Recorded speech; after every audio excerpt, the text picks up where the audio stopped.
Assalamualaikum warahmatullahi wabarakatuh.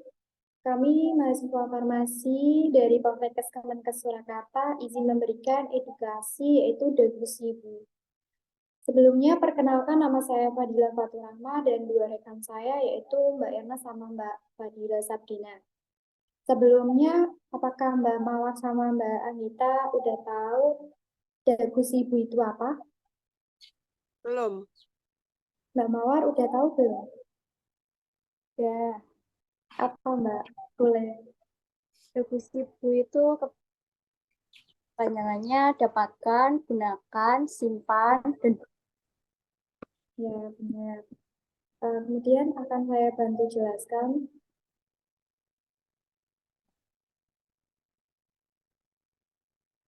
Apa itu degusibu? Yuk kenalan lebih jauh.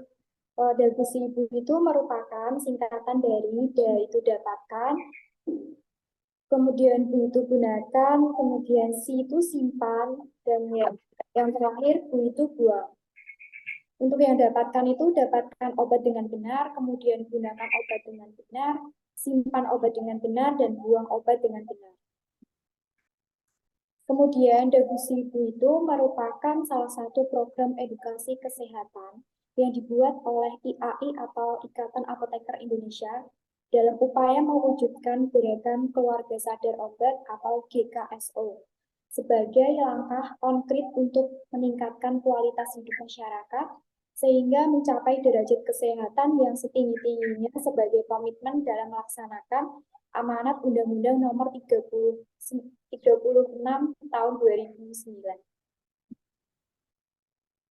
Kemudian yang pertama itu kan dapatkan obat dengan benar, yaitu kita membeli obat itu harus di apotek ya. Sebelumnya izin bertanya Mbak Mawar sama Mbak Anita itu biasanya beli obat di mana? apotek. Sebelumnya apakah pernah beli obat di warung atau Alfamart, Indomaret? Pernah di warung. Di Alfamart. Nah, itu tuh sebenarnya tidak boleh ya. Sebaiknya kita belinya itu di apotek, karena di apotek itu kan ada apotekernya. Jadi ada yang bertanggung jawab, kayak memberikan KIE, obatnya itu diminum berapa kali sehari. Terus untuk efek sampingnya itu, jadi ada penanggung jawabnya yang lebih tepat. Kalau di warung sama warung warung obat itu loh, tahu nggak?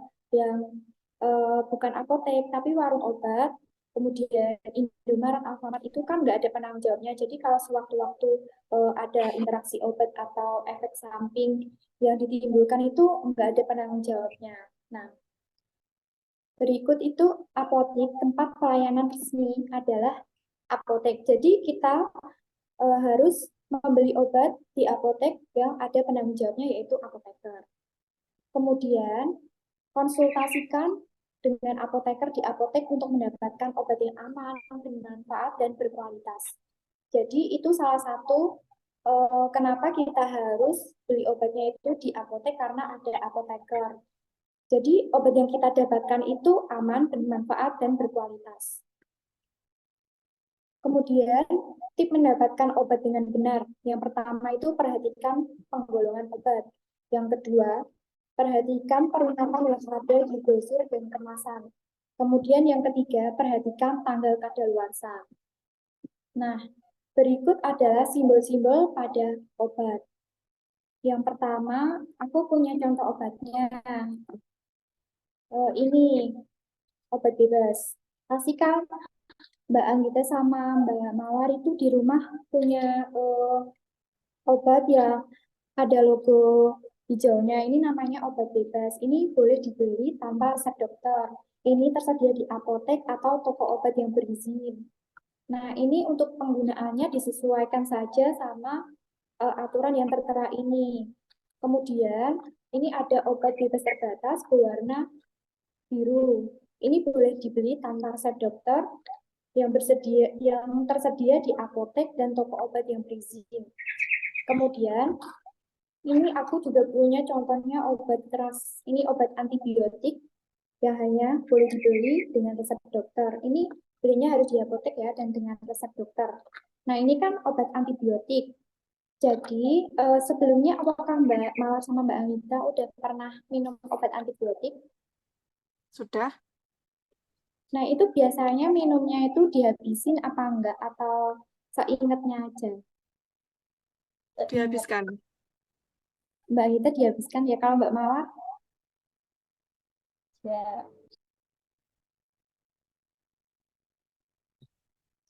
baik, akan saya bantu jelaskan ya. Ini kan obat antibiotik. Nah, obat antibiotik itu harus dihabiskan. Jadi penggunaannya tidak boleh pada saat sakit saja. Jadi kan kalau obat biasanya itu kalau kita udah sembuh boleh dihentikan. Seperti kalau kita pusing atau demam itu kan kita minumnya cuma pas sakit aja. Terus pas sudah sembuh udah nggak diminum. Nah, itu beda kalau antibiotik ini harus diminum sampai habis. Jadi biar tidak terjadi resistensi. Nah, resisten itu tuh kebal terhadap antibiotik. Jadi nanti kalau kita sakit lagi, kita dikasih antibiotik dosis ini tuh nggak mempan. Jadi kita harus berhati-hati. Nah, lain kali kalau minum obat antibiotik ini harus diperhatikan cara minum obatnya, harus dihabiskan. Kemudian untuk obat psikotropik itu golongannya merah, warna logonya merah, ada tanda-tanya. Ini golongan obatnya ini obatnya harus dibeli dengan resep dokter, jadi tidak boleh dibeli sembarangan. Kemudian untuk obat narkotika itu tandanya ada plus warna merah, kemudian bulatannya itu putih. Nah, itu juga harus dibeli itu harus dibeli dengan resep dokter, nggak boleh ya kalau tanpa resep dokter. Kemudian tanda pada obat bebas terbatas. Nah, ini berikut ini contohnya. Kalau Mbak Anita dan Mbak Mawar beli obat bebas terbatas itu pasti ada tanda peringatannya. Ini kan kelihatan nggak ya? Di sini kan ada peringatan P nomor 1, awas obat keras, bacalah aturan memakainya. Nah, berikut itu ada 6 peringatan. Yang pertama, P nomor 1 itu awas obat keras, baca aturan pakai, dan P nomor 2 sampai P nomor 6. Itu bisa dilihat, yang P nomor 6 itu eh, awas obat keras, obat wasir jangan ditelan. Jadi obat wasir itu kan penggunaannya melalui dubur ya, jadi nggak boleh ditelan.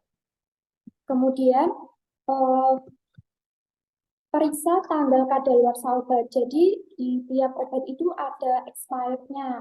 Kita sebelumnya Mbak Mawar sama Mbak Hida itu kalau minum obat diperiksa dulu nggak tanggal kadaluarsanya apa?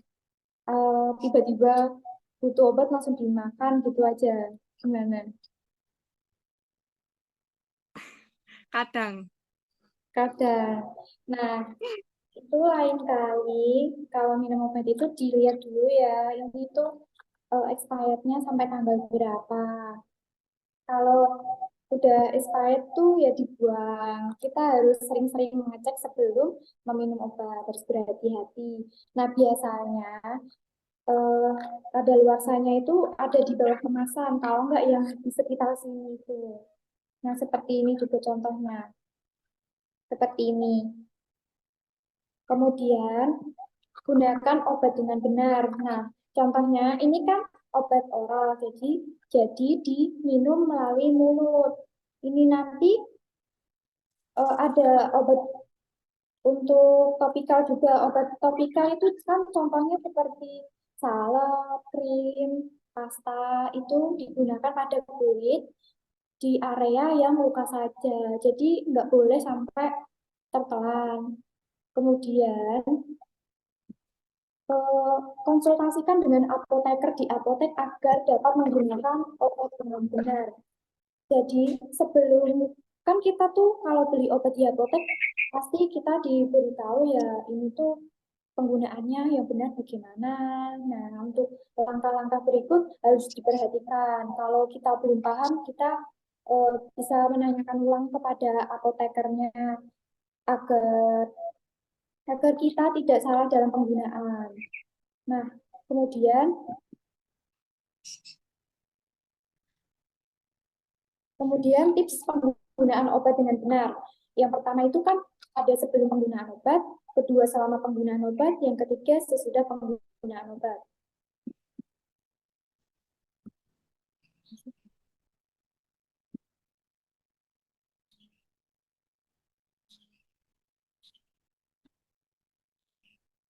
Saya akan menjelaskan sebelum menggunakan obat. Nah, sebelum menggunakan obat itu, pastikan obat yang akan digunakan itu sudah benar. Jadi kita harus melihat apakah obat yang kita minum itu sudah benar apa belum. Pastikan obat masih baik. Jadi kan obat itu kadang kemasannya tuh udah ada yang agak rusak, lusuh, kayak kena air, kemasannya rusak, itu sebaiknya tidak digunakan. Nah, kemudian baca peringatan dalam kemasan. Di dalam kemasan obat ini pasti ada peringatan. Jadi kita sebelum mengonsumsi obat itu harus benar-benar memperhatikan kemasannya. Kemudian yang keempat itu pastikan apakah obat bisa langsung digunakan, ada hal tertentu atau ada hal tertentu yang harus dilakukan dulu, seperti menggerus.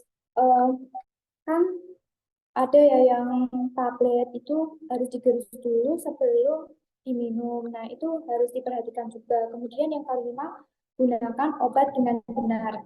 Jadi, kita harus memperhatikan instruksi dari apoteker atau dokter jika disuruh mengonsumsi berapa kali sehari, berapa jam sekali, berapa jam sehari itu harus diperhatikan, tidak boleh sembarangan. Kemudian, oh, oh ya sebelumnya Mbak Anita itu kalau minum obatnya kan seumpama ya 3 kali sehari itu minumnya pada jam berapa? Jam berapa gitu? Jam berapa Mbak? Pagi, siang, sama malam. Nah, pagi, siang, sama malam kan. Paginya itu kalau boleh tahu jam berapa? Jam 8. Itu dari pagi, siang, sampai malam itu kira-kira jeda waktunya sama apa enggak? Apa Mbak Anggita minumnya kalau ingat aja? Kalau ingat aja. Nah, itu nggak boleh ya. Sebaiknya sehari itu kan kalau 3 kali sehari, kalau Mbak Anita minum pada saat sarapan pagi jam 6, itu nanti Mbak Anita minumnya nah Mbak Anita itu sebaiknya kalau minum obat 3 kali sehari itu ya, kan Mbak Anita sarapannya jam 6, nah jam 6 itu minum. Kemudian jam jam 2 siang Mbak Anita minum obat lagi, kemudian yang malamnya Mbak Anita minum pada jam 10. Kemudian jika Mbak Anita atau Mbak Mawar sedang hamil atau menyusui, tanyakan obat yang sesuai. Jadi konsultasikan ke dokter dulu sebelum mengkonsumsi obatnya. Kemudian gunakan obat sesuai dengan cara penggunaannya. Jadi kan tiap obat itu ada cara penggunaannya sendiri-sendiri seperti tablet, kapsul, lalu salep, gel itu kan penggunaannya beda. Kalau tablet, kalau yang dikonsumsi itu melalui mulut ya oral. Kalau topikal itu kan ada yang melalui dubur, ada yang dioleskan melalui kulit. Nah, itu harus diperhatikan benar-benar. Kemudian pada saat menggunakan obat, kan ada yang perlu bantuan orang lain nih, seperti insulin. Sebenarnya insulin itu mandiri juga bisa, perlu bantuan orang lain juga bisa kan, eh, bisa disuntikan melalui perut, kemudian paha, kemudian lengan atas. Nah, itu bisa meminta bantuan kepada saudara atau adik atau kakak yang mengerti, yang benar-benar paham. Kemudian, penggunaan sudah tepat, pertelan menempel pada luka, obat tetes sudah masuk atau mengena pada bagian tubuh yang sesuai. Nah, jadi pada saat kita mengonsumsi obat ini harus benar-benar kita pahami kalau obat itu sudah benar-benar masuk atau belum. Jadi kita harus berhati-hati saat penggunaan obat agar tidak terbuang sia-sia gitu loh. Nah, kemudian ini akan dijelaskan oleh Mbak Erna, rekan saya. Untuk obat tetes mata, Caranya yang pertama, pastikan cuci tangan dan jangan menyentuh ujung pipet. Yang kedua, mata dibuka lebar, kepala didongakkan, pandangan mata diarahkan ke atas. Yang ketiga, pelupuk mata bawah ditarik sampai membentuk parit. Yang keempat, pipet didekatkan dan diteteskan pada parit tersebut. Yang kelima, mata dibiarkan terbuka beberapa saat, ditutup perlahan dan dikejap perlahan, jangan terlalu kuat. Dan yang terakhir, pangkal hidung dijepit dengan tangan. Bila ada dua macam tetes mata, selisih penetesan 5 menit. Larutan yang merembes keluar bersihkan dengan kasa steril. Bayi atau anak kecil tidak perlu membuka mata, teteskan pada sudut mata atau batas antara mata dan hidung.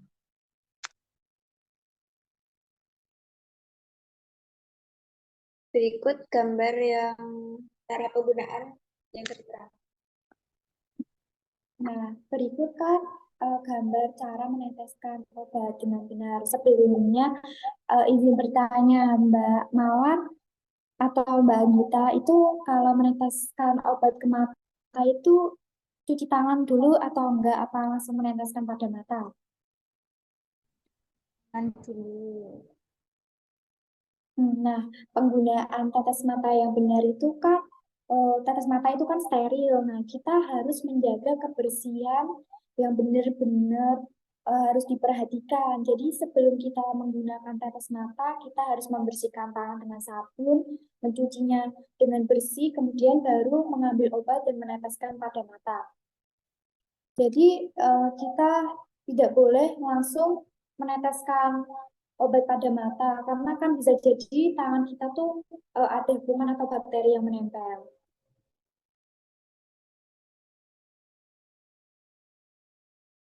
Selanjutnya ada suppositoria. Yang pertama, cuci tangan terlebih dahulu. Kedua, buka bungkusnya atau keraskan dulu. Kalau ada bagian yang kasar, harus dihaluskan dengan tangan. Bila terlalu kering, lembabkan. Terus yang berbaring dengan miring, lutut ditarik, masukkan bagian yang runcing, dan tetap berbaring beberapa menit. Nah, berikut adalah gambaran cara memasukkan obat pada dubur. Jadi, ini dilakukan secara berbaring ya. Ini obatnya dimasukkan secara mandiri. Jadi si pasien memasukkan obatnya ke dubur dengan tangannya sendiri tanpa bantuan orang lain. Dan ini berikut cara penggunaannya. Kemudian untuk salep mata,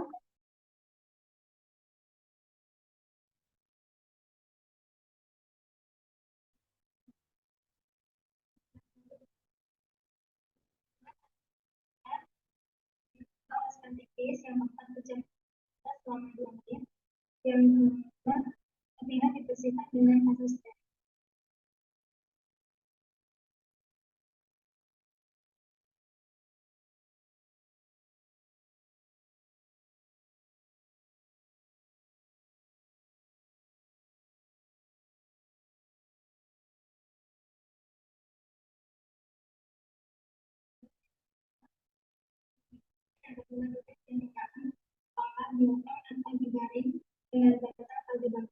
Yang ketiga, kita dimasukkan 1 cm. Yang keempat, teteskan. Yang kelima, tekan posisi kepala selama beberapa menit agar obat masuk ke lubang hidung. Yang keenam, bilas ujung pipet dengan air panas dan keringkan dengan tisu bersih.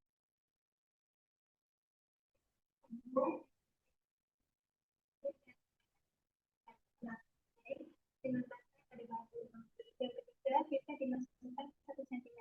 Yang keempat, teteskan. Lalu tekan posisi kepala selama beberapa menit agar obat masuk ke lubang hidung. Yang keenam, bilas ujung pipet dengan air panas dan keringkan dengan tisu bersih. Yang terakhir, cuci tangan dari sisa obat.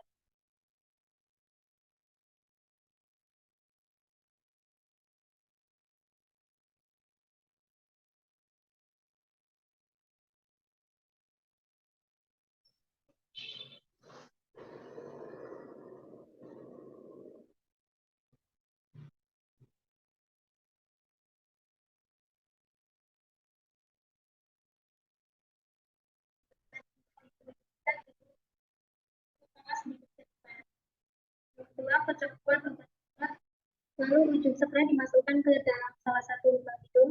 Yang ketiga, lubang hidung yang satu dan juga mulut ditutup. Yang keempat, hirup udara perlahan dan semprotkan obat dengan menekan kuat botol spray. Yang terakhir, ujung spray ditarik dan kepala ditekuk ke depan sampai posisi di antara lubang.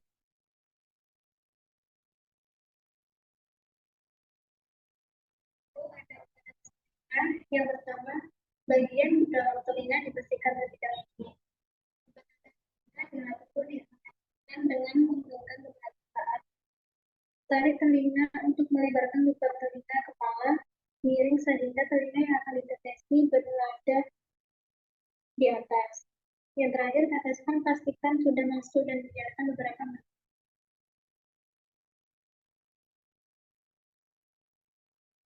Nah, berikut adalah gambaran cara meneteskan obat pada telinga pada anak dan dewasa ya.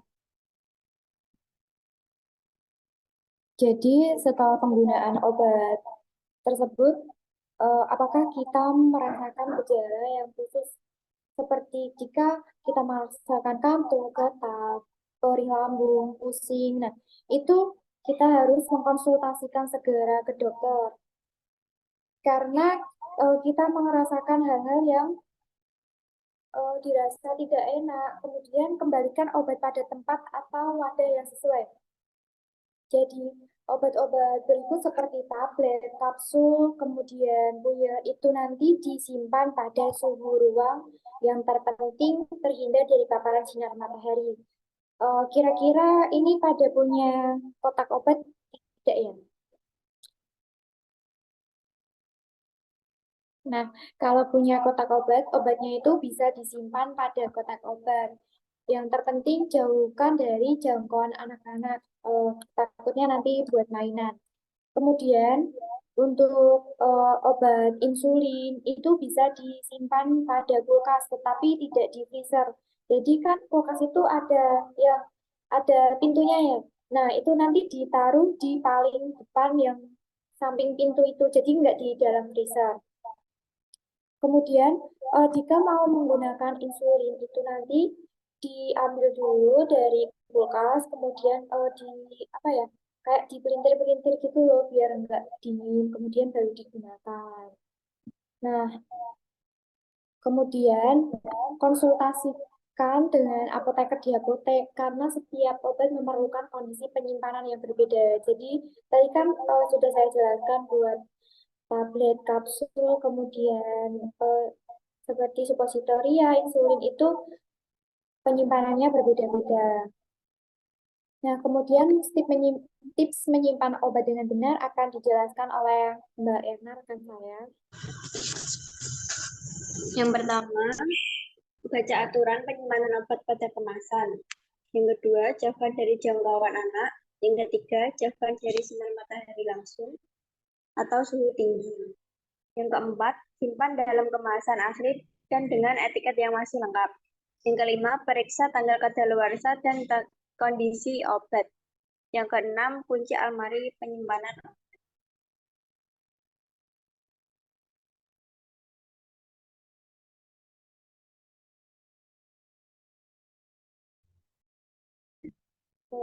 Kalau boleh tahu sebelumnya Mbak Anita ini buang obatnya di mana ya? Udah benar apa belum? Biasanya langsung dibuang aja apa gimana Mbak? Langsung dibuang. Buangnya itu kemana ya? Tempat sampah. Nah, itu nanti kalau lain kali ya, kalau buang obat itu boleh ke tempat sampah, tapi kita harus tahu obatnya itu dalam bentuk apa dulu. Kalau contohnya seperti suntikan obat seperti insulin itu nanti itu kan termasuk limbah medis ya. Nah, nanti itu dikumpulkan dulu di belakang rumah nggak apa-apa. Yang terpenting jauh dari jangkauan anak-anak. Nah, nanti itu bisa dititipkan pada tetangga yang kerja di rumah sakit dan nanti akan diolah menjadi limbah medis. Jadi tidak sembarangan dibuang di tempat sampah. Nah, kemudian membuang obat dengan benar itu juga harus diperhatikan. Jadi tidak sembarangan langsung dibuang. Kalau untuk obat tablet atau kapsul itu bisa kan belakang rumah itu pasti ada pekarangan. Nah, itu nanti obatnya bisa ditaruh di bawah tanah. Gimana ya? Bahasanya oh ya, itu bisa dikubur di bawah tanah. Jadi biar nggak ditemuin orang gitu loh, biar tidak buat mainan juga untuk anak-anak. Nah, kemudian tips membuang obat dengan benar itu yang pertama, hilangkan semua label dari pada obat.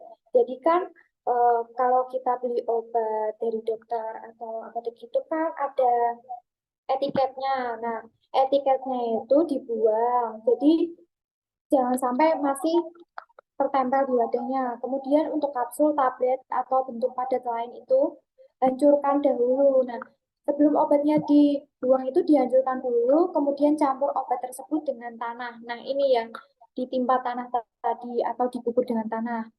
Kemudian masukkan plastik dan buang ke tempat sampah itu untuk mungkin bungkus wadahnya yang sudah nggak digunakan ya ini bisa dimasukkan ke dalam plastik dan dibuang ke tempat sampah. Kemudian untuk obat cairan itu buang pada kloset juga bisa, kecuali yang antibiotik itu harus dibuang bersama wadahnya dengan menghilangkan label. Jadi eh, jika obatnya itu ada labelnya itu harus dicopoti ya karena takutnya disalahgunakan oleh orang lain. Ya intinya itu obat harus dimusnahkan dan tidak boleh tersisa. Jadi jika kita punya obat yang udah nggak digunain, udah expired, udah kadaluarsa, itu sebaiknya dibuang. Jadi tidak disimpan. Nanti takutnya disalahgunakan.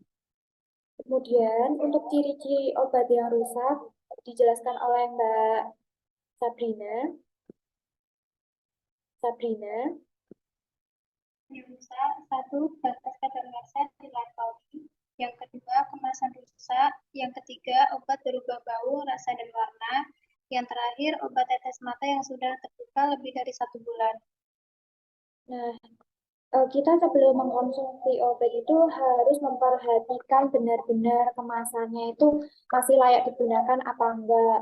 Nah, kita harus memperhatikan expirednya, kemudian kemasannya itu tuh ada yang rusak apa enggak. Kalau ada yang rusak itu sebaiknya jangan digunakan ya, jadi dibuang saja dan membeli yang baru. Kemudian jika obatnya itu baunya tuh dirasa kayak bukan bau biasanya, terus warna kemudian rasanya berbeda itu sebaiknya jangan digunakan. Nah, karena itu contoh ciri-ciri obatnya rusak.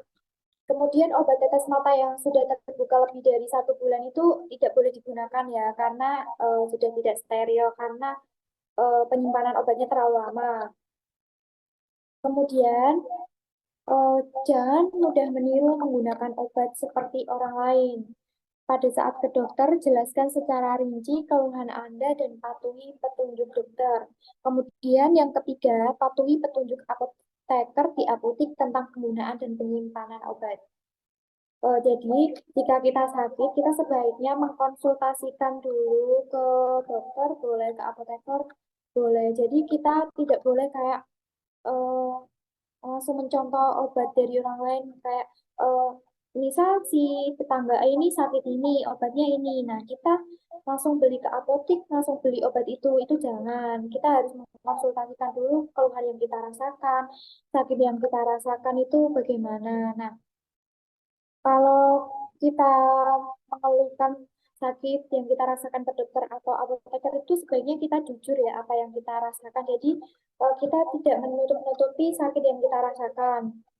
Kemudian patuhi petunjuk apoteker atau dokter. Jadi jika apoteker atau dokter itu menyuruh A ya kita harus B ya kita harus B. Jadi kita tidak boleh melebih-melebihkan, tidak boleh mengurang-urangkan.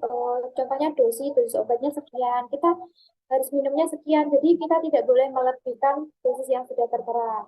Kemudian untuk penyimpanan obatnya itu juga harus diperhatikan ya, karena takutnya nanti merusak kemasan obat dan stabilitas yang ada di obat tersebut.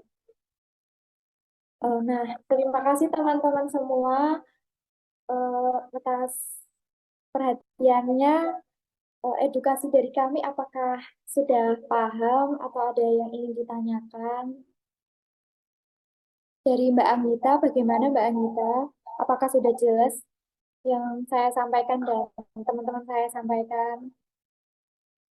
Sudah. Eh, Sarannya bagaimana untuk sebaiknya?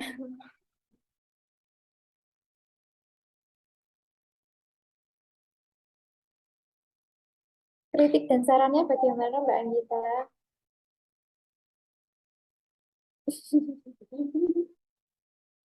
Untuk Mawar bagaimana Mbak? Sudah jelas. Tapi saya mau bertanya, Boleh. kan ada pembuangan obat. Nah, itu dampak efek panjang pembuangan obat sembarangan itu gimana? Dalam kayak ekosistem tanah gitu dan paus gitu. Itu dampaknya gimana? Nah, untuk itu yang obat ditimbun tadi ya. Nah, itu sebaiknya kita kayak punya lahan tersendiri untuk pembuangan obat. Jadi jangan dicampurkan kayak kan takutnya merusak ekosistem ya yang dimaksud itu nanti. Nah, kita sebaiknya kayak punya obat khusus pembuangan obat. Jadi jangan dicampur kayak contohnya kan tanah kan biasanya kita di pekarangan rumah itu kan tanaman kayak tanaman apa ya ya kayak tanaman apa gitu. Nah itu nanti kayak rada dijauhin soalnya kan limbah obat itu takutnya gara-gara itu terus merusak ekosistem yang lain gitu. Gimana ya, jadi sebaiknya kita punya kayak tempat pembuangan khusus untuk obat itu jadi kayak disendiriin gitu loh, gimana ya jelasinnya. Adalah Mbak Mawar, itu sih yang bisa saya sampaikan. Anda dari biologi ya, bagaimana sarannya?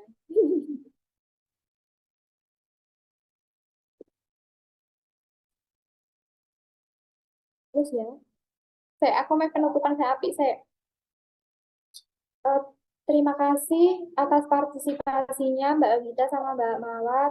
Semoga apa yang saya sampaikan dan rekan-rekan saya sampaikan berguna buat kehidupan. Terima kasih. Wassalamualaikum warahmatullahi wabarakatuh. Audio Jungle.